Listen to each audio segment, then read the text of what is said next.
RSS বা বিজেপির ঘোষিত নিয়ম হচ্ছে ব্রাহ্মণ্যবাদ এবং আরএসএস বিজেপির ঘোষিত নিয়ম তারা সেইভাবে তাদের সংবিধান অনুসারে তাদের আইন অনুসারে তারা সেইভাবে চলছেন, প্রচার প্রসার করার চেষ্টা করছেন।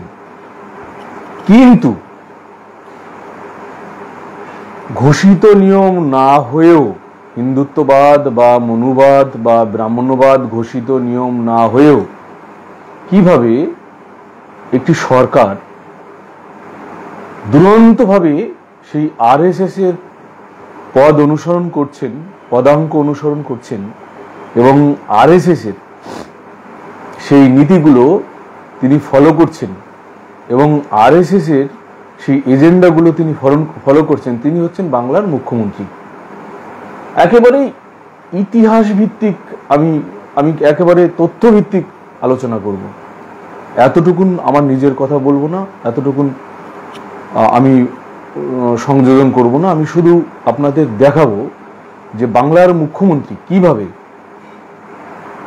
মানে হিন্দুত্ববাদকে, ব্রাহ্মণ্যবাদকে, মনুবাদকে তিনি কিভাবে এগিয়ে নিয়ে যাচ্ছেন এবং সারা বাংলার কালচারটাকে ঢেকে দিচ্ছেন, সারা বাংলাকে কিভাবে ব্রাহ্মণ্যবাদের দুর্গ, মনুবাদের দুর্গ বানিয়ে ছেড়েছেন বা বানাচ্ছেন, সেইটা আপনারা দেখতে পাবেন। প্রথমে আসি যেটা বললাম যে হিন্দুত্ববাদ হচ্ছে আরএসএস এর একটা এজেন্ডা, মনুবাদ আরএসএস এর একটা এজেন্ডা, সেই এজেন্ডা অনুসারে কাজ করছে। ফলে হাজার হাজার কোটি টাকা খরচ করে তারা ধর্মের পিছনে খরচ করছে, রাম মন্দির তৈরি করছেন। আমরা দেখি যে সেই যোগী আদিত্যনাথকে তিনি কোটি কোটি টাকা খরচ করছেন উত্তরপ্রদেশে ধর্মের ভিত্তিতে। কিন্তু মমতা ব্যানার্জির ঘোষিত নীতি এটা নয়, হিন্দুত্ববাদ বা সেই মনুবাদ ব্রাহ্মণ্যবাদ এটা ঘোষিত নীতি নয়। কিন্তু তিনি কিভাবে ফলো করছেন আমরা সেইটা দেখব।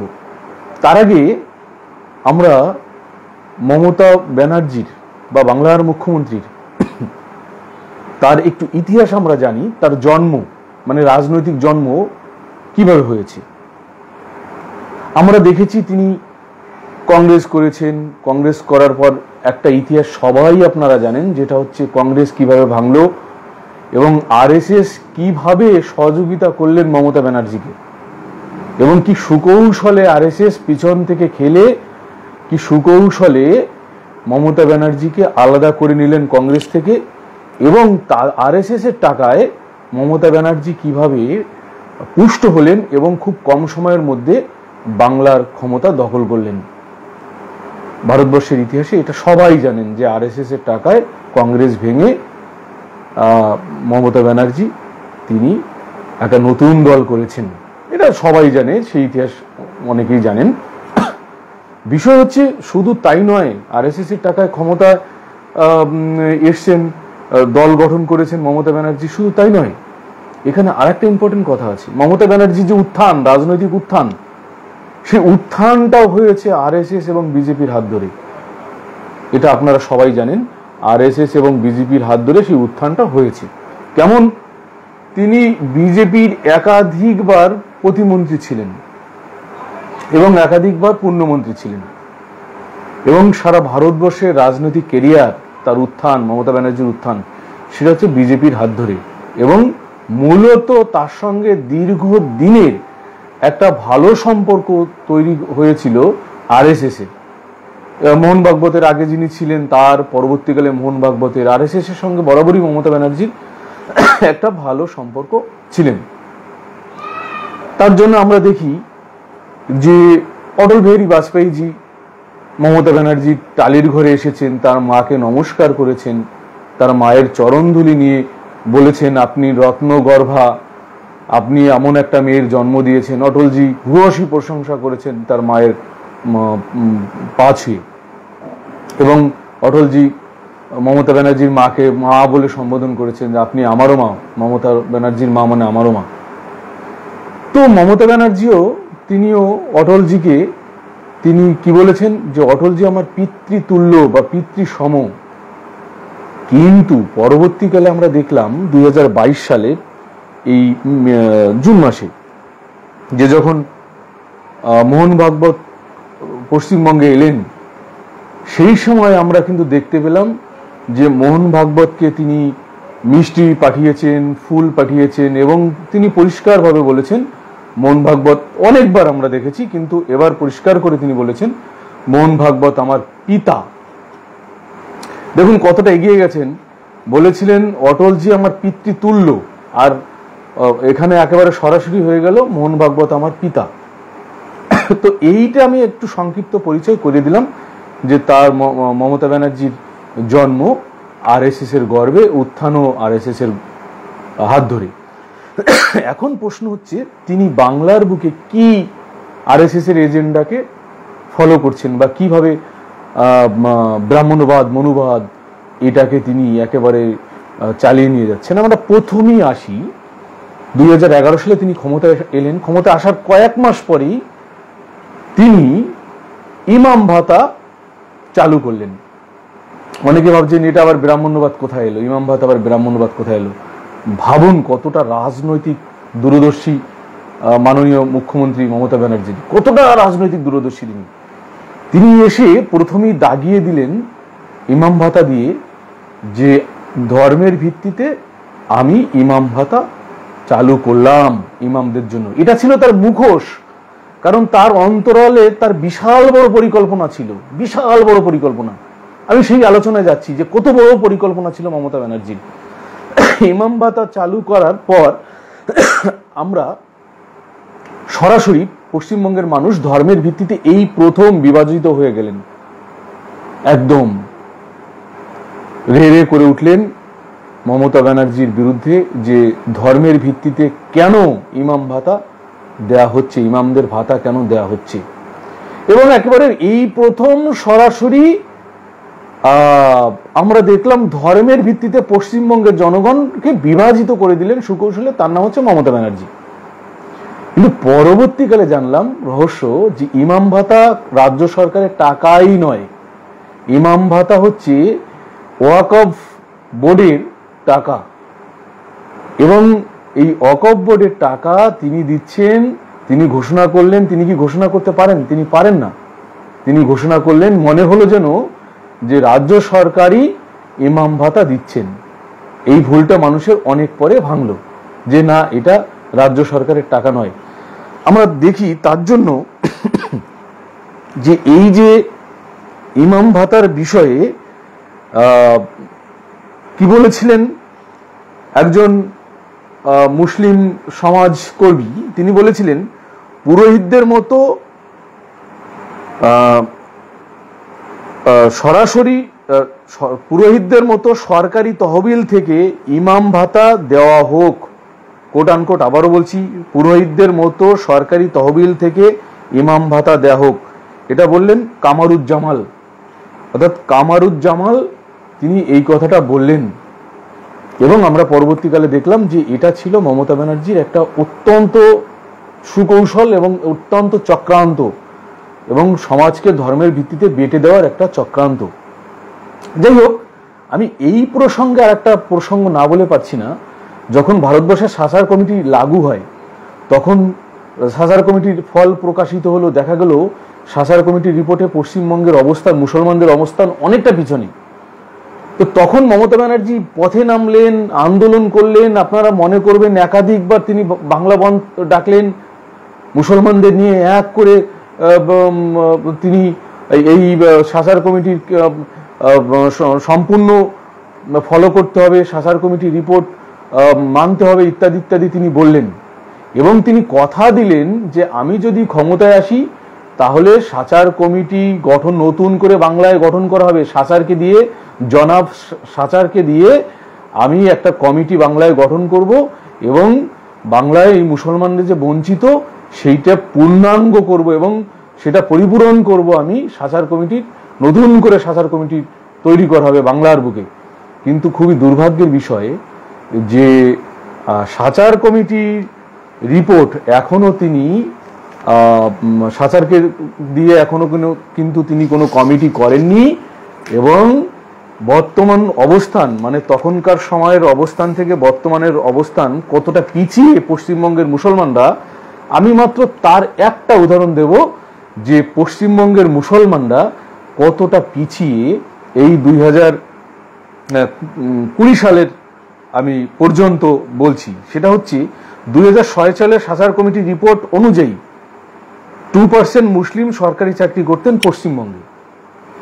2020 সালের রিপোর্ট অনুযায়ী মাত্র 1.1% মুসলিম, মানে অর্ধেক হয়ে গেছে, সরকারি চাকরি করছেন। তাহলে 2% থেকে 1.1% হচ্ছেন। মমতা ব্যানার্জি, আপনি কোনো আমার প্রশ্নের কোনো উত্তর দিতে পারবেন? আপনাকে সরাসরি প্রশ্ন করছি, কোনো মুসলমান প্রশ্ন করছে না। মানে কেন করছে না? তারা কি যদি মনে করে থাকে কোনো মুসলমান যে আমরা ওই ধর্মের সুশ্রুড়ি দেবে মাননীয় মুখ্যমন্ত্রী, আর সেই সুশ্রুড়ি খেয়ে আমরা বেঁচে থাকবো, আমাদের পেট ভরে যাবে, ওই জাস্ট মাথায় একটা হিজাব পরে আর আমাদের একটু ইনশাল্লাহ সালাই আলাইকুম আলাইকুম আসলাম এই কথাগুলো মাননীয় মুখ্যমন্ত্রী বলবেন আর আমাদের পেট ভরে যাবে, সেটা যদি হয় তাহলে আমার কোনো প্রশ্ন নেই। কিন্তু সেটা যদি না হয় তাহলে আপনারা কেন প্রশ্ন করছেন না মাননীয় মুখ্যমন্ত্রী মমতা ব্যানার্জিকে যে সাচার কমিটির কই, নতুন করে সাচার কমিটি কি করে আপনি পেশ করবেন বলেছিলেন, গঠন করবে বলেছিলেন, কি হলো? আর বর্তমানে পশ্চিমবঙ্গের মুসলমানের অবস্থান কোথায়? অর্থাৎ বর্তমানে মুসলমানদের অবস্থান আমি বললাম, 2006 সালে মুসলিম অধ্যাপকের সংখ্যা পশ্চিমবঙ্গে ছিল 973 জন। 2020 সালে রিপোর্টে মাত্র 376 জন, মাত্র 376 জন। আমি এই প্রসঙ্গে যাচ্ছি না, আমি জাস্ট একটা প্রসঙ্গের জন্য এই কথাটা বললাম যে সাচার কমিটি ছিল তার একটা ধোঁকা। আসল জায়গা আমার আজকের আলোচ্য বিষয় ওটা নয়। আমার আলোচ্য বিষয় যেখানে হচ্ছে যে তিনি কিভাবে মনুবাদকে, হিন্দুত্ববাদকে বাংলার বুকে প্রতিষ্ঠিত করছেন এবং কিভাবে হিন্দুত্ববাদ মনুবাদ তিনি লাগু করেছেন এবং ব্রাহ্মণ্যবাদের তিনি পৃষ্ঠপোষকতা করছেন এবং অনেক ক্ষেত্রে মোদি এবং যোগীকে তিনি ওভারটেক করে যাচ্ছেন, ছাপিয়ে যাচ্ছেন। আমি সেই কথাটা তুলে ধরবো আজকের আমার এই অনুষ্ঠানে।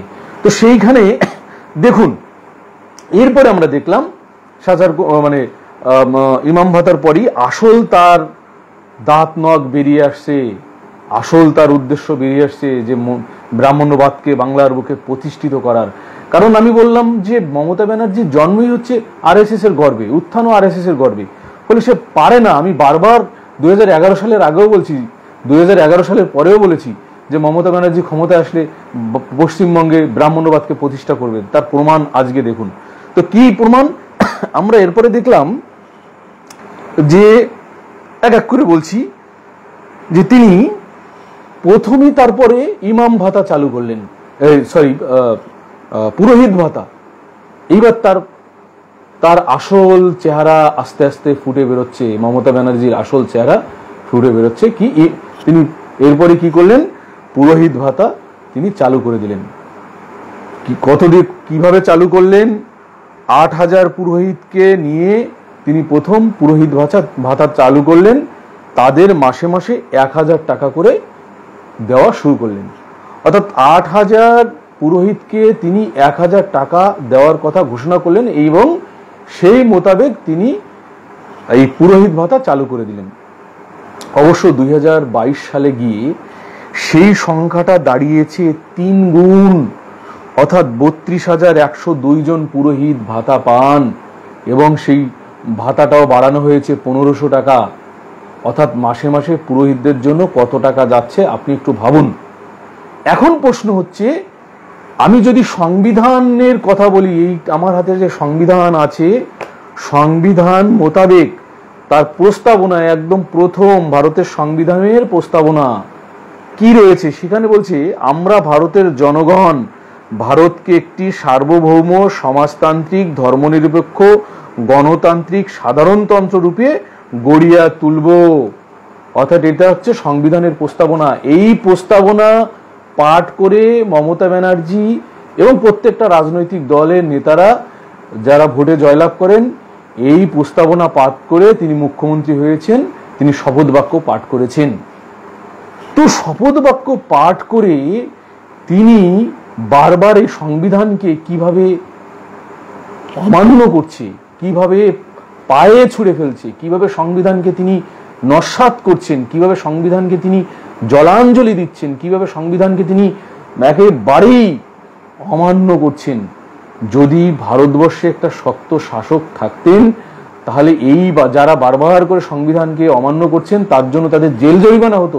সেটা সংবিধানে বলছেন যে সংবিধানে অমান্য করলে যেই হোক, ভারতের রাষ্ট্রপতি থেকে শুরু করে যেই সংবিধানকে অমান্য করবেন তার জেল জরিমানা হবে।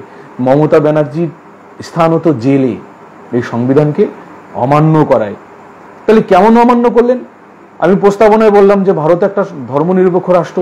এই ধর্মনিরপেক্ষ রাষ্ট্রে কোনোভাবেই কোনো ধর্মের পক্ষপাতিত্ব অবলম্বন করা যাবে না। রাষ্ট্র থাকবে চুপ, নিশ্চুপ থাকবে, অর্থাৎ ধর্মের ব্যাপারে রাষ্ট্রের কোনো ভূমিকা থাকবে না।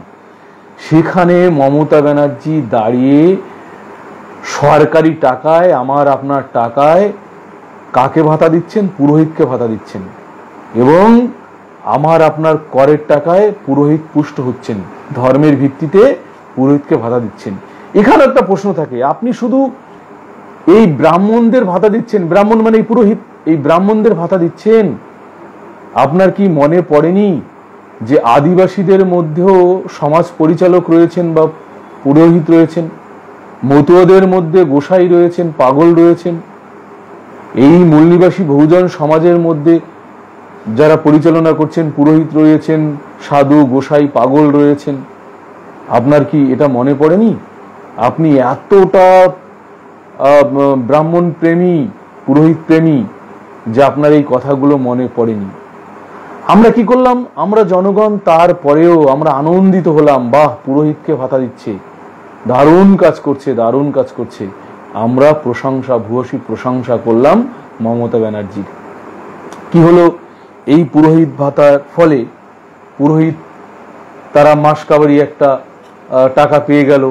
কিন্তু এই ধর্মনিরপেক্ষ রাষ্ট্রে কখনো এই পুরোহিত ভাতা চলতে পারে কিনা, এটা পাঠকবর্গের কাছে আমার একটা প্রশ্ন, মমতা ব্যানার্জির কাছে একটা প্রশ্ন। আপনার কি ক্ষমতা আছে আমার এই প্রশ্নের জবাব দেওয়া, উত্তর দেওয়া? আপনার কি ক্ষমতা আছে? সদিচ্ছা আছে? পারবেন না, সদিচ্ছা আপনার নেই, পারবেন না। এরপরে আরো রহস্য দেখুন, আরো ইন্টারেস্টিং ব্যাপার দেখুন। এবার ধর্মনিরপেক্ষ রাষ্ট্র, পুরোহিতকে ভাতা দিচ্ছে, রাজ্য সরকারের ট্যাক্স থেকে ভাতা যাচ্ছে, কেস তো হবেই, কেসও হলো। কেস করলেন কে? কেস করলেন হচ্ছে সিআইটিইউ নেতা সৌরভ দত্ত। সৌরভ দত্ত কেসটা করলেন, বিচারক ডিভিশন বেঞ্চে কেসটা উঠলো, দুজন বিচারককে দেয়া হলো। কাকে কাকে দেয়া হলো জানেন? আমি যদি ভুল বলি, আমার এক একটা ভুলের জন্য আজকের জন্য 2 লক্ষ টাকা করে পুরস্কার, আমার এক একটা ভুলের জন্য। কি নির্মম ইতিহাস, আমাদের মানুষগুলো ভুলে যায় অথবা জানে না। কি বিচারক কারা কারা হলেন? সঞ্জীব ব্যানার্জি, অরিজিৎ ব্যানার্জি, 2 বামুন, তারা হলেন বিচারক। এই কেসের বিচারক হলেন সঞ্জীব ব্যানার্জি, অরিজিৎ ব্যানার্জি। তারা বিচারক কি করলেন? রাজ্যের কোর্টে বলটা ঠেলে দিলেন, বলটা ঠেলে দিয়ে বলছেন রাজ্য সরকার এটা দেখবেন। বাহ, পারো হয়ে গেল। ব্রাহ্মণে ব্রাহ্মণে মাসতো ভাই, চোরে চোরে পিস্তত ভাই, সব সেটিং। হাইকোর্টের বিচারপতিও 2 বামুন, 2 পুরোহিত, আর যিনি ঘোষণা করলেন মুখ্যমন্ত্রী তিনিও পুরোহিত, মানে ব্রাহ্মণের কন্যা। আর তারা কি করলেন? ওই ঘোষণা হয়ে গেল, পুরোহিতরা পেয়ে গেলেন, পুরোহিত ভাতা পেয়ে গেলেন।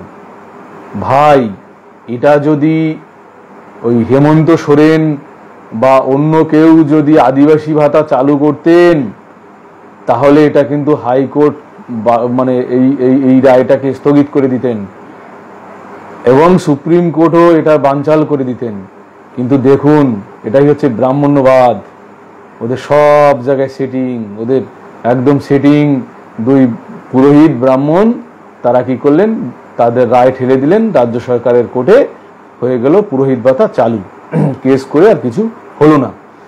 এটা আমাদের মূলনিবাসী বহুজন সমাজকে ইতিহাস জানতে হবে ভাই, জানতে হবে। অন্ধের মতন ভোট দিয়ে যাচ্ছেন আপনি, আপনার বহুজন সমাজকে ভোট দিচ্ছেন না, পার্টিগুলো নিন্দাবন্ধ করছেন। এগুলো জানতে হবে যে সব ব্রাহ্মণ্যবাদী রাজনৈতিক দলগুলোই সমান এবং আপনাকে বঞ্চিত করছে। এগুলো ইতিহাস জানতে হবে। যাই হোক, তারপরে আমরা দেখলাম এরপরেই মমতা ব্যানার্জি ঘোষণা করলেন, কি ঘোষণা করলেন? ওই কোর্ট থেকে উৎসাহিত হলেন, দুই বামুন বিচারক উৎসাহিত করলেন। তিনি এরপরেই 2021 সালের সেপ্টেম্বর মাসে তিনি বড় ঘোষণা করলেন যে রাজ্যের সমস্ত ধর্মীয় স্থান সহ যেগুলি অবহেলায় পড়ে আছে সেগুলিকে চিহ্নিত করে সংস্কার করতে হবে। এর আগে তো তিনি রাজ্য সরকারের টাকায় তিনি মন্দির সংস্কার করছেন, কিন্তু লিখিত পরিতভাবে সেটা হয়ে গেল 2021 সালে সেপ্টেম্বর মাসে 5ই সেপ্টেম্বর তিনি এই ঘোষণা করলেন যে সমস্ত ধর্মীয় স্থানগুলি সহ যেগুলি অবহেলায় পড়ে আছে সেগুলিকে চিহ্নিত করে সংস্কার করতে হবে। এখন ধর্মীয় স্থান বলতে তো বোঝায় মন্দির, মসজিদ, গুরুদ্বার, মঠ, গির্জা, এগুলোকে বোঝায়। কিন্তু 2011 সাল থেকে 2022 সালে আপনারা ইতিহাসটা মিলিয়ে নিন, হয়তো গোটা 10 মসজিদের ওই ছালবাকল খুলে গিয়েছে, হয়তো সেইটা রিপেয়ার হয়েছে, প্লাস্টার করা হয়েছে। আর কিছু মসজিদের হয়তো ওই দেওয়ালটা দেওয়া হয়েছে। একটা মঠেও কিছু করা হয়নি, একটা গির্জায়ও কিছু করা হয়নি, শুধুমাত্র মন্দিরে করা হয়েছে। আমি তার পরিসংখ্যান দিচ্ছি যে মন্দিরে তিনি কি করেছেন, আমি তার একটা পরিসংখ্যান আপনাদের কাছে তুলে ধরছি যে মন্দিরে তিনি কি কি করেছেন। এবার মন্দিরে তিনি যেটা করেছেন সেটা হচ্ছে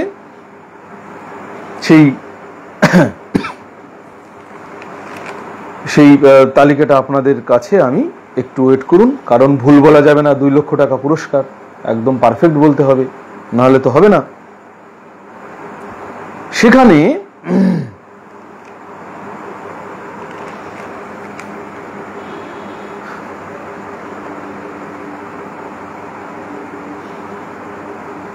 হ্যাঁ, তিনি কোন কোন মন্দিরে কত টাকা দান করেছেন তার একটা লিস্ট আমি আপনাদের কাছে তুলে ধরছি, যে কোন কোন মন্দিরে তিনি কত টাকা দান করেছেন। সেটা হচ্ছে তিনি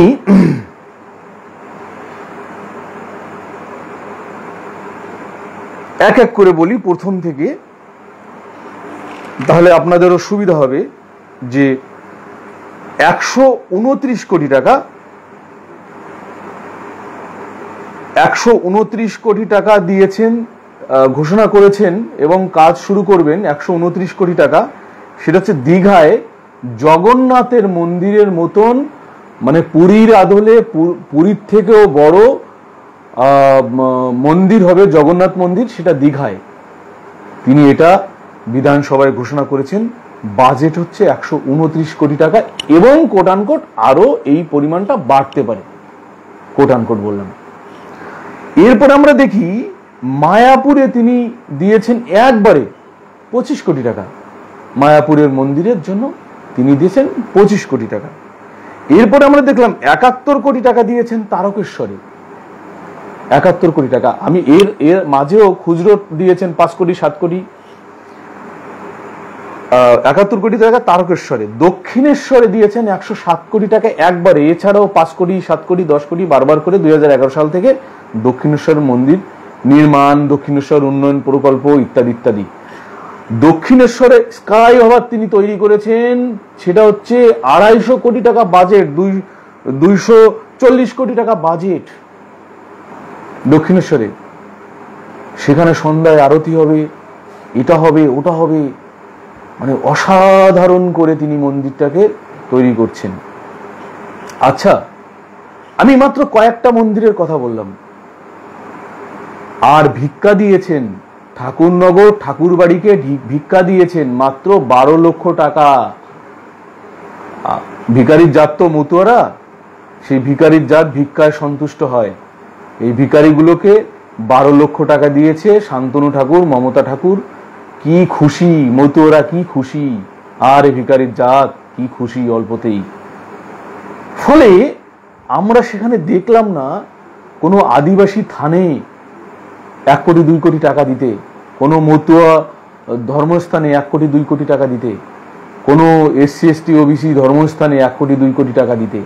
আমরা সেখানে দেখলাম যে এই ব্রাহ্মণ্যবাদীদের ধর্মস্থানে, হিন্দুত্ববাদীদের ধর্মস্থানকে তিনি পুষ্ট করছেন।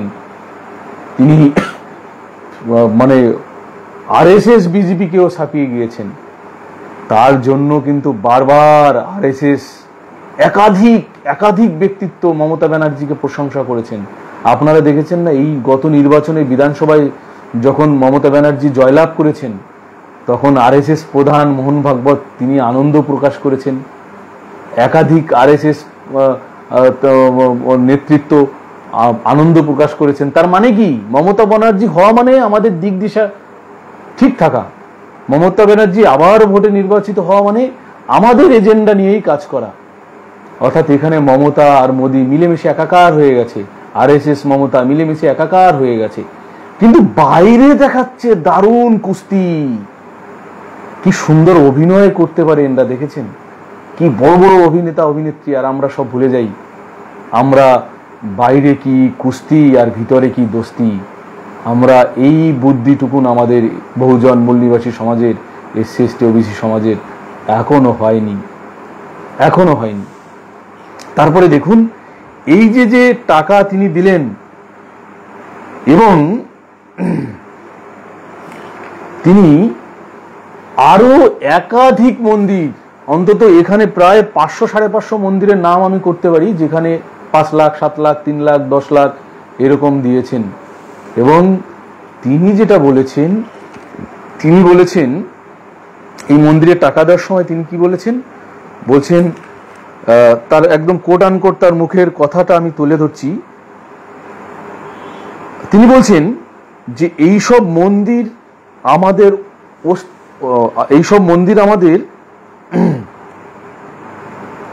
আমি কোট আনকোট শব্দটি ব্যবহার করছি, এইসব মন্দির আমাদের ঐতিহ্য। অর্থাৎ মমতা ব্যানার্জির কাছে মন্দির হচ্ছে, মন্দির নির্মাণ, মন্দির গড়া, এগুলো হচ্ছে ঐতিহ্য। বুঝেছেন? আমি পরে দেখো যে পশ্চিমবঙ্গের হাল, আর্থিক হাল কত ভয়ঙ্কর, সেটা আমি আলোচনা শেষে আমি যাব যে পশ্চিমবঙ্গের আর্থিক হাল কত ভয়ঙ্কর। অর্থাৎ মন্দির নির্মাণ, মন্দির প্রতিষ্ঠিত, মন্দিরে টাকা দেওয়া, এটা হচ্ছে মমতা ব্যানার্জির কাছে হচ্ছে ঐতিহ্য। এটা বাস্তব কথা, ঐতিহ্য তো, এটা তো ব্রাহ্মণ্যবাদী ঐতিহ্য, ব্রাহ্মণ্যবাদী সংস্কৃতি, ব্রাহ্মণ্যবাদী কালচার, এটা সেটা ফলো করছে মমতা ব্যানার্জি। এটার মধ্যে তো কোনো ভুল নেই। তার কালচার, তার সংস্কৃতি, তার ঐতিহ্য, তিনি সেটাকে ফলো করছেন, তিনি সেটা অক্ষরে অক্ষরে ফলো করছেন। এরপরে চলে যাই, এই মন্দিরের পাঠের পরে আমরা চলে যাই দুর্গাপূজার খয়রাতিতে। একটা ধর্মনিরপেক্ষ রাষ্ট্র সংবিধানকে ছুঁয়ে শপথ নিয়েছেন, তিনি কোষাগার থেকে কোটি কোটি কোটি কোটি টাকা ধর্মের পিছনে খরচ করছে, দুর্গাপূজার পিছনে খরচ করছে। সেই সংখ্যাটা কি? আমরা দেখি যে প্রথম বছর 2018 সালে তিনি 50,000 টাকা দিয়েছিলেন প্রত্যেকটা পূজা কমিটিকে। পূজা কমিটির সংখ্যা ছিল 37,000 পূজা কমিটির সংখ্যা।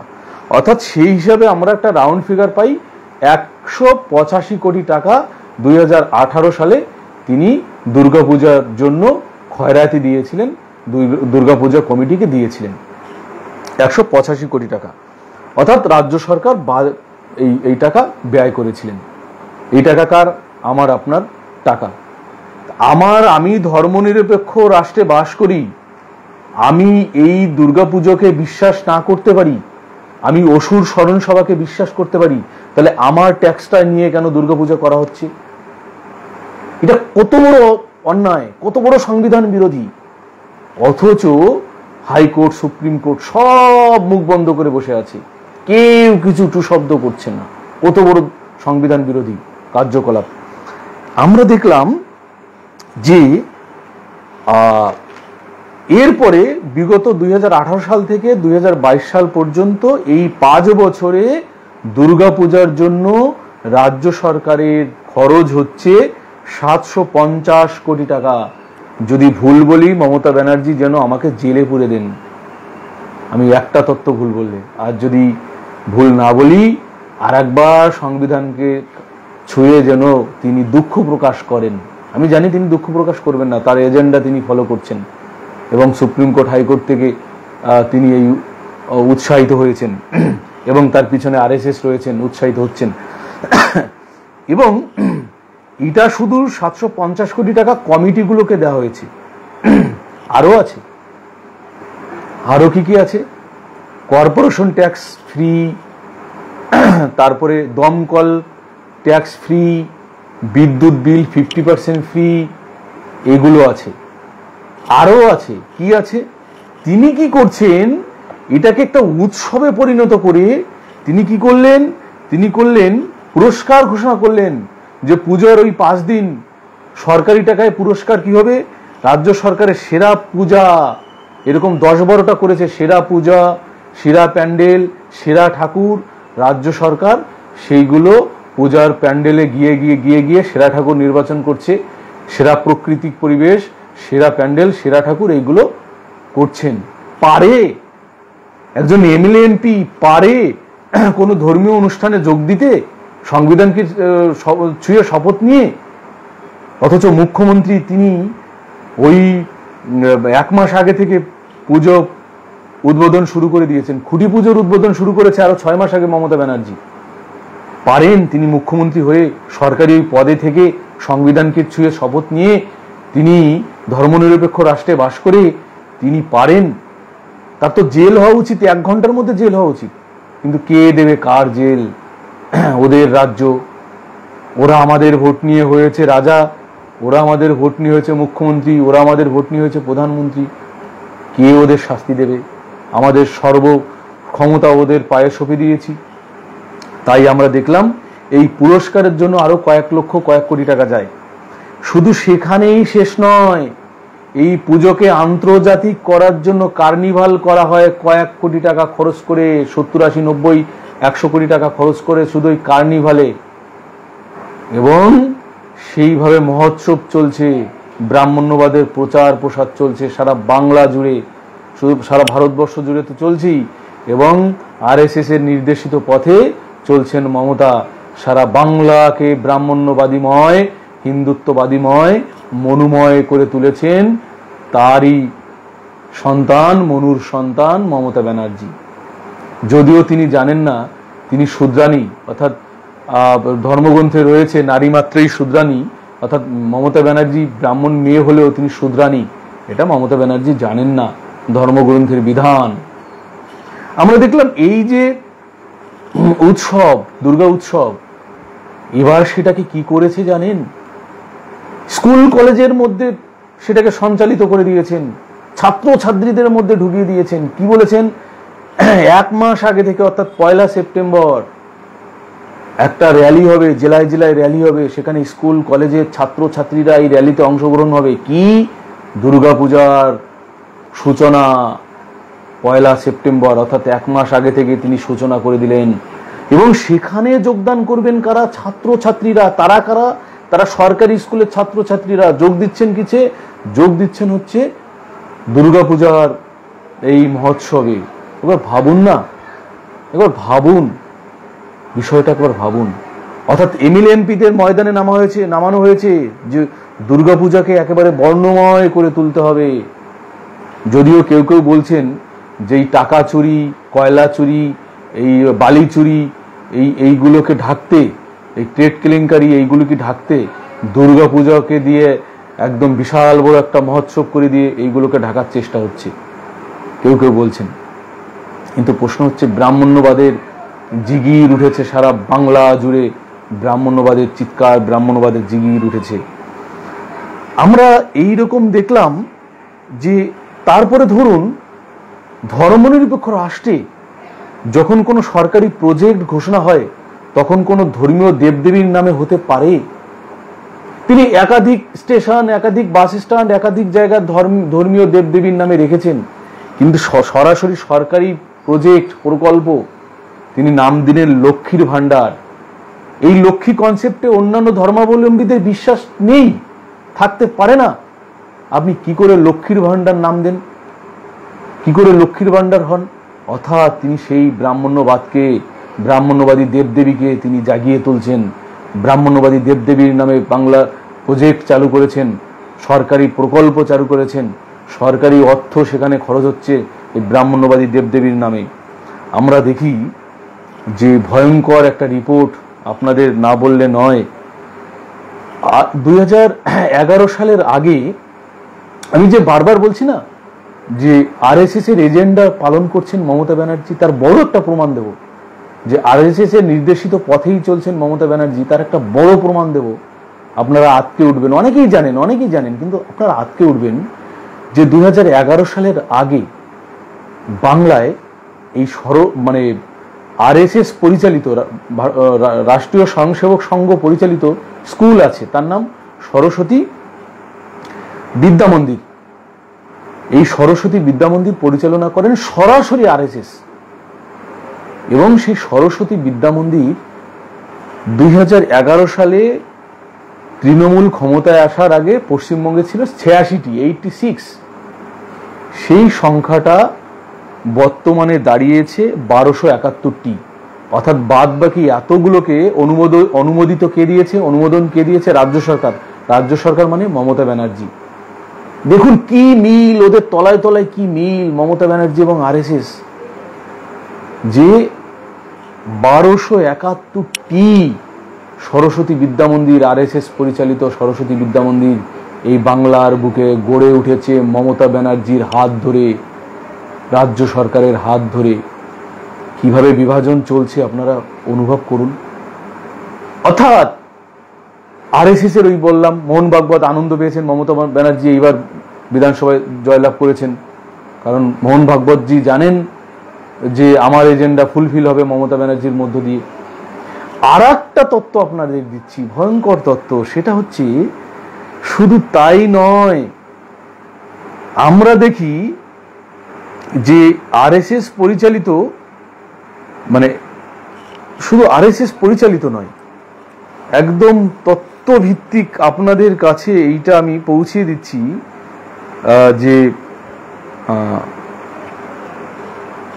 যে রাষ্ট্রীয় স্বয়ংসেবক সংঘ, সেই রাষ্ট্রীয় স্বয়ংসেবক সংঘের শাখা, সেই শাখা হচ্ছে বাংলায় কতগুলো হয়েছে, সেই শাখা কতগুলো হয়েছে সেই সংখ্যাটা হচ্ছে, আগে ছিল 2011 সালের আগে ছিল 27টি। 2011 সালের আগে ছিল 27টি। অর্থাৎ বাংলা আরএসএস এর শিবির, আরএসএস শিবির বা অস্ত্র প্রশিক্ষণ শিবির, যেটাই বলুন, আরএসএস শিবির বা অস্ত্র প্রশিক্ষণ শিবির, সেইটা 2011 সালের আগে ছিল 27টি। বর্তমানে সেই সংখ্যাটা দাঁড়িয়েছে 1805টি। ভারতবর্ষের অধিকাংশ বিজেপি শাসিত রাজ্য এতগুলো নেই। উত্তরপ্রদেশের পর বাংলার স্থান দ্বিতীয়, 1805টি আরএসএস প্রশিক্ষিত শিবির বা অস্ত্র প্রশিক্ষিত শিবিরের সংখ্যা পশ্চিমবঙ্গে 1805টি। বুঝেছেন কি সুকৌশলে, যে আমি এই কয় বছর থাকবো, তারপরে তোমাদের হাতে তুলে দিয়ে যাব বাটন, রাজনৈতিক বাটন তোমাদের হাতে তুলে দিয়ে যাব, এবং এমন ভাবে বাংলাকে আমি তৈরি করে দিয়ে যাব যে আরএসএস পরিচালিত বিজেপি আরো 50 বছর বাংলাকে শাসন করবে। কি কায়দা! অর্থাৎ এইরকম হচ্ছে আরএসএস এর এজেন্ডাগুলোকে ফুলফিল করে চলছেন বাংলার মুখ্যমন্ত্রী। আমরা দেখি যে উত্তরপ্রদেশে গিয়ে, আপনারা অনেকেই সংবাদটা জানেন, উত্তরপ্রদেশে গিয়ে কাশী বিশ্বনাথ মন্দিরে গিয়ে পুজো দিয়েছিলেন মমতা ব্যানার্জি, মনে পড়ে? বা প্রত্যেক পত্রপত্রিকায় দিয়ে দিয়েছিলেন। আর মোহন ভাগবতজি কি বলেছিলেন মনে আছে? আমি একটু স্মরণ করে দিই। তিনি বলেছিলেন যে দুর্গা মা, মমতা ব্যানার্জিকে দুর্গা মা বলেছিলেন। আমি একটু স্মরণ করে দিলাম। আমরা তো বড় স্মৃতিভ্রষ্টা, স্মৃতি ভুলে যাই, আমরা একটু স্মরণ করে দিলাম। আমরা দেখি যে 2022 সালের 5ই মার্চ, আর একটা মূল্যবান তথ্য আপনাদের হাতে তুলে দিচ্ছি। 2022 সালের 5ই মার্চ শনিবার কলকাতা কর্পোরেশনের বাজেট পাশ হলো। সেখানে কি বলা হলো জানেন? বলা হলো বানারসির ধাঁচে গঙ্গা পাড়ে আরতি হবে। মানে দেখুন কিভাবে আরএসএস এর সঙ্গে প্রতিযোগিতায় নেমেছে, যে আমি তোমার থেকে কম নই, অর্থাৎ আমি তোমার থেকেও বেশি হিন্দুত্ববাদী, আমি তোমার থেকেও বেশি, এইটা প্রমাণ করছেন বারবার করে। তাই আমরা দেখলাম যে মানে আরএসএস এর ভিতকে শক্ত করার জন্য তিনি বানারসির কৌশলে, কলকাতা কর্পোরেশনে ঘোষণা হলো যে বানারসির ধাঁচে গঙ্গা পাড়ে আরতি হবে, অর্থাৎ সেই পরিকাঠামো তৈরি করা হবে। সেখানে খরচ করা হবে কয়েকশো কোটি টাকা। এই টাকাটা আসবে কোথা থেকে? এই টাকাটা আসবে হচ্ছে, টাকাটা খরচ হবে রাজ্য সরকার ও কলকাতা কর্পোরেশনের যৌথভাবে। এই গঙ্গা পাড়ে আরতির ব্যবস্থা করা হবে, সেই রকম পরিকাঠামো তৈরি করা হবে। সেই পরিকাঠামো খরচ করা হবে রাজ্য সরকার এবং কলকাতা কর্পোরেশন। ভেবেছেন কি সব তিনি করছেন? সরকারি টাকায় সংবিধানকে ছুঁয়ে শপথ নিয়ে তিনি হিন্দুত্ববাদের প্রচার করছেন, মদত দিচ্ছেন, মনুবাদের প্রচার করছেন, মদত দিচ্ছেন, ব্রাহ্মণ্যবাদের প্রচার করছেন, মদত দিচ্ছেন। কিন্তু এমন একটা কায়দা করে রেখেছেন যে মনে হয় যেন আমি বিশাল বড় মুসলিম প্রেমী। এটা মুসলিম সমাজকে ভাবতে হবে, যে তাদের ভাবতে হবে তারা দোয়াগাই হয়ে আর কতদিন থাকবে। মমতা ব্যানার্জির আসল পরিচয় তাদের জানতে হবে, যে তারা দোয়াগাই হয়ে আর কতদিন থাকবে। তারা কি পেল? সাচার কমিটির রিপোর্ট 2022 সালে কতটুকুন ফুলফিল হলো? আমি শুরুতেই বলে গেছি, মুসলিম সমাজকে ভাবতে হবে ভাই, যে ধর্মের সুশ্রুরি দেওয়া এক জিনিস আর উন্নয়ন করা এক জিনিস। আদৌ আপনাদের উন্নয়ন করছে, না শুধু ধর্মের সুশ্রুরি দিয়ে আপনাদের ভোটটাকে শুধু কিনছে, ভোটটাকে শুধু ব্যবহার করছে? এটা মুসলিম সমাজকেও শিক্ষিত, মুসলিম সমাজের শিক্ষিত জনগণকেও এইটা কিন্তু ভাবতে হবে, যে বিজেপির জুজু দেখিয়ে ভোট আদায়ের কৌশল করছেন মমতা ব্যানার্জি, এবং বিজেপিকে সেই জায়গাটা তৈরি করে দিয়েছেন বাংলার বুকে মমতা ব্যানার্জি, যাতে মুসলিম সমাজকে ভোটের আগে জুজু দেখানো যায়, এই যে বিজেপি এসে গেল আর তোমাদের কপাল পুড়বে। এই কায়দাটা তারা বুঝতে পারছেন কিনা, মুসলিম সমাজ বুঝতে পারছেন কিনা। যাই হোক, আমরা দেখলাম যে সেই কর্পোরেশন এবং রাজ্য সরকারের যৌথ প্রক্রিয়া শুরু হয়েছে, বাজেট পাশ হয়ে গেছে।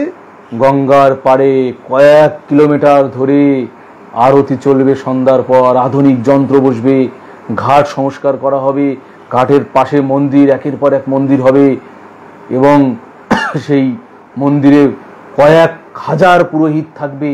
পুরোহিতদের তাদের একটা ইনকাম থাকবে, মাসকাবারি একটা ইনকাম থাকবে, এবং প্রতিদিন কত ভক্তদের কাছ থেকে তারা ইনকাম করবে।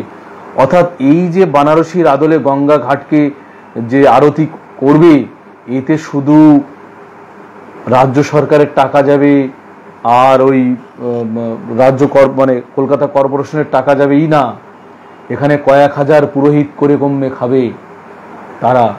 দেখেছেন কত ভাবে তাদের সমাজের জন্য মমতা ব্যানার্জি, কত ভাবেন। এটা আমাদের বুঝতে হবে, আমাদের জানতে হবে। আবার দেখলাম ফলে ধর্মের রাজ্যে পৃথিবী গদ্যময়, পশ্চিমবঙ্গ যেন গদ্যময় হয়ে গেছে। ধর্মের রাজ্যে সারা ভারতবর্ষ গদ্যময়। প্রতিযোগিতায় নেমেছে কে কত বড় ধার্মিক, কে কত বড় ব্রাহ্মণ্যবাদী। আমরা দেখি সেই প্রতিযোগিতায় নেমেছে।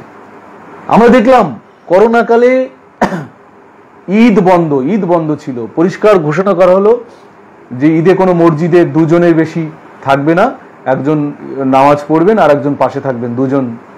কিন্তু তারপর পরই দেখলাম মমতা ব্যানার্জির তৎপরতা করোনাকালে দুর্গাপূজাকে নিয়ে।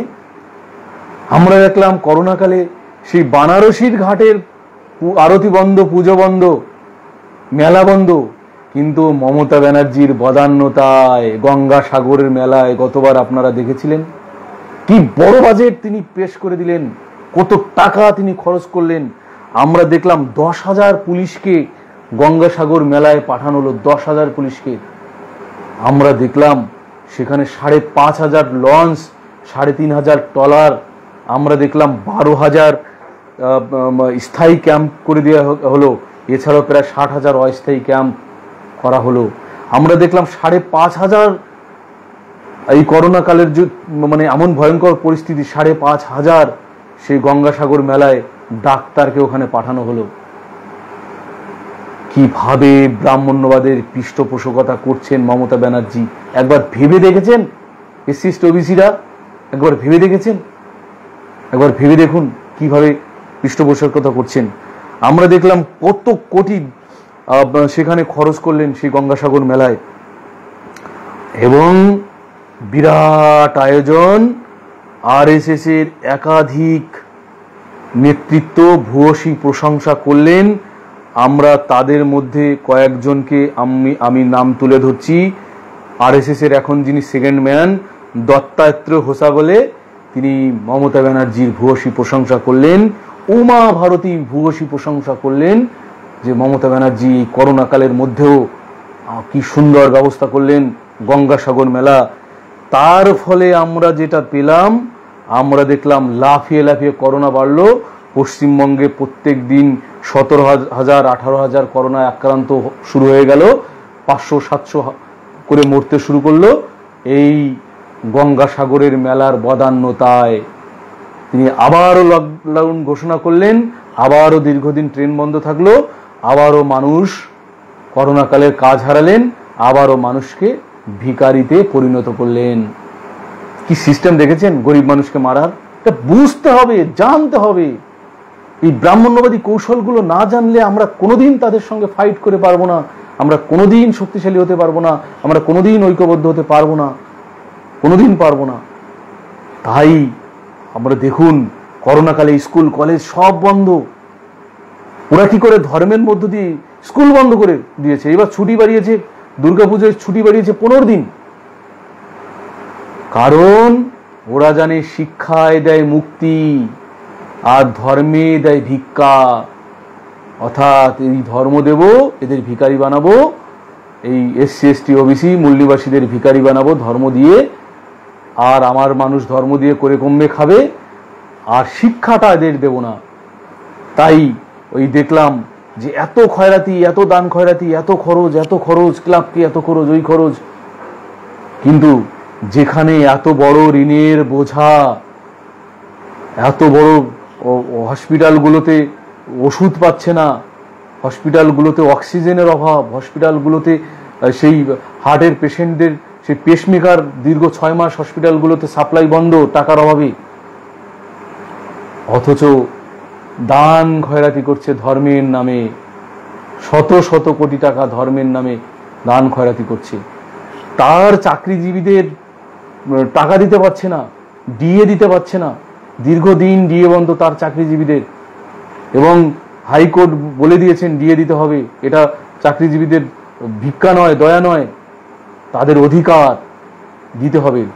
তিনি তার চাকরিজীবীদের যাতে ডিএ না দেওয়া হয় তার জন্য কেস করছেন, শত শত কোটি টাকা খরচ করছেন, হাইকোর্ট করছেন, লোয়ার কোর্ট করছেন, স্যাট করছেন, ক্যাট করছেন, তার কর্মচারীদের যাতে ডিএ না দিতে হয়।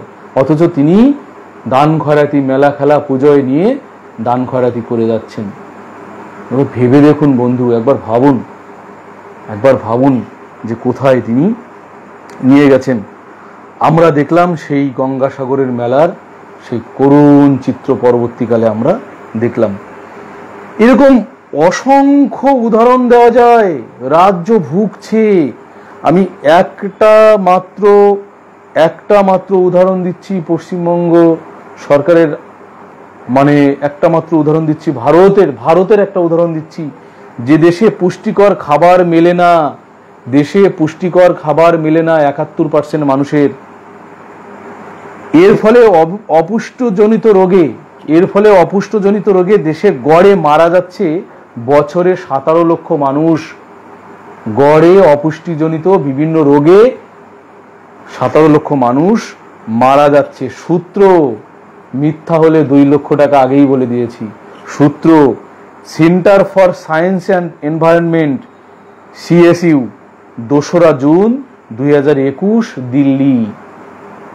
অর্থাৎ যে দেশের মানুষ 71% মানুষ অপুষ্টিতে ভোগে, প্রতি বছর অপুষ্টিজনিত কারণে 17 লক্ষ মানুষের মৃত্যু ঘটে, সেই দেশে কি কেন্দ্র সরকার কি রাজ্য সরকার ধর্মে হাজার হাজার কোটি টাকা খরচ করে রাম মন্দির নির্মাণ হচ্ছে, হাজার হাজার কোটি টাকা খরচ করে ধর্মের পিছনে ব্যয় করা হচ্ছে। এবং মমতা ব্যানার্জি বলছেন আমি কেন্দ্র থেকে কোনো কিছুতে কম নই, আমিও দেখো, আমাকেও দেখো, এ বলে আমায় দেখ, ও বলে আমায়।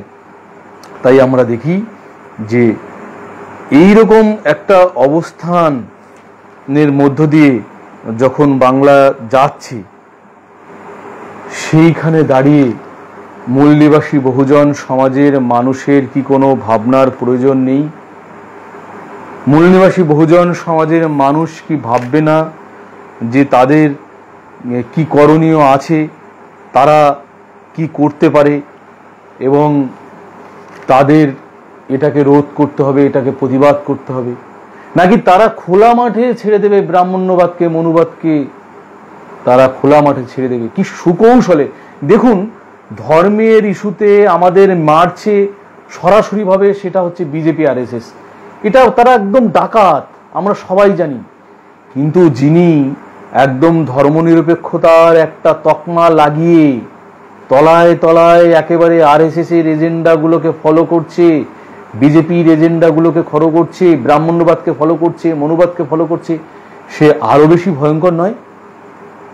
সে আরো বেশি খতরনাক নয়? তার এই চালাকি কি আমরা জানতে পারবো না? তার এই চালাকি কি আমরা বুঝতে পারবো না? আমাদের জানতে হবে, আমাদের বুঝতে হবে। আমাদের ধীরে ধীরে শিক্ষাকে শেষ করে দিচ্ছেন। আমরা কি বুঝবো না মমতা ব্যানার্জি কতটা মূলনিবাসী বহুজন বিরোধী, আরএসএস বিরোধী, মানে এই এসসি এসটি ওবিসি বিরোধী? আমরা কি জানবো না? 2011 সালে ক্ষমতায় আসার পর একটা জায়গায়ও সংরক্ষণ, যে কয়েকটা চাকরিতে লিস্ট বেরিয়েছেন, কোথাও সংরক্ষণ মানা হয়নি। কোথাও কোনো জায়গায় সংরক্ষণ মানা হয়নি। চাকরিতে লিস্টই নেই, এসসি এসটি ওবিসিদের কোনো আলাদা লিস্টই নেই, তিনি বের করেননি। সংরক্ষণ মানা হয়নি। এসসি এসটি ওবিসি ছেলে মেয়েদের স্কুল কলেজে ভর্তির ব্যাপারে সংরক্ষণ মানা হচ্ছে না।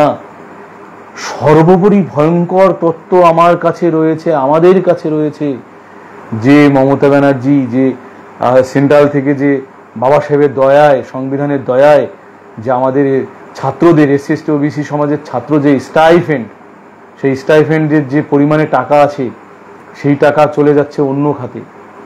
রাজ্য সরকার অন্য খাতে সেই টাকা ব্যবহার করছেন।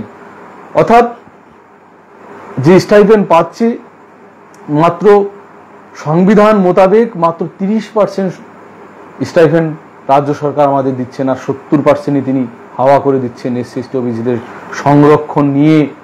তিনি স্পেশালিটি হসপিটাল নির্মাণ করেছেন, আমাদের কাছে প্রমাণ রয়েছে। প্রমাণ কি পত্রপত্রিকায় সেটা তুলে ধরে দিয়েছেন। অর্থাৎ আমরা দেখি মমতা ব্যানার্জি কত এসসি এসটি ওবিসি বিরোধী। তার মন্ত্রিসভাটার দিকে একবার তাকান, একজনও পূর্ণমন্ত্রী নেই, একজনও স্বাধীন মন্ত্রী পূর্ণমন্ত্রী নেই। আছে প্রতিমন্ত্রী 2 জন, বন জঙ্গল মন্ত্রী আছে, জালিয়া মন্ত্রী আছে, মানে এরা বন জঙ্গলে থাকে, তো বন জঙ্গল ছাড়া কিছু বোঝে না। আর জালিয়া মন্ত্রী মানে মৎস্যমন্ত্রী একজন আছে, বুঝেছেন? এই ছাড়া এই ছোট জাত এরা, এই এসসি এসটি ওবিসিরা। ফলে এই এসসি এসটি ওবিসিদের কপালে, এই এসসি এসটিদের কপালে ওই বনমন্ত্রী, জঙ্গলমন্ত্রী, ওই মৎস্যমন্ত্রী ছাড়া এদের আর কিছু নেই। এরা খাদ্যমন্ত্রী হতে পারে না, এরা শিক্ষামন্ত্রী হতে পারে না, এরা স্বাস্থ্যমন্ত্রী হতে পারে না, এরা পরিবহন মন্ত্রী হতে পারে না, এরা ক্রীড়ামন্ত্রী হতে পারে না, এরা এইসব মন্ত্রী হতে পারে না। কেন? স্বাস্থ্যমন্ত্রী হতে হলে বা শিক্ষামন্ত্রী হতে হলে তার কোয়ালিটি লাগবে। তো শিক্ষামন্ত্রী হতে হলে সে তো চোর হতে হবে, বড় চোর, কয়েকশো কোটি টাকা চুরি করতে হবে, তার সেরকম দক্ষতা থাকা চাই। শিক্ষাকে বিক্রি করে দেওয়ার দক্ষতা থাকা চাই, শিক্ষাকে পণ্য করে দেওয়ার দক্ষতা থাকা চাই, চাকরিকে বিক্রি করার দক্ষতা থাকা চাই। আর এই টাকা দিয়ে কারা চাকরি কিনতে পারবে? এসসি এসটি ওবিসি সমাজের মানুষের হাতে টাকা আছে। 8 লাখ 10 লাখ যে চাকরিগুলো শিক্ষামন্ত্রী বিক্রি করেছেন, সব তারা সেই বর্ণ হিন্দুরা 100 জনের মধ্যে 1জন 2জন আমাদের মানুষ। অর্থাৎ এখানে কোন সংরক্ষণ আছে? এই যে পার্থ চ্যাটার্জি শিক্ষামন্ত্রী যে চাকরি বিক্রি করলেন টাকা দিয়ে, এইখানে কোন সংরক্ষণ আছে? এটা কোন ধারার সংরক্ষণ? সংরক্ষণ বিরোধীরা একটু বলবেন।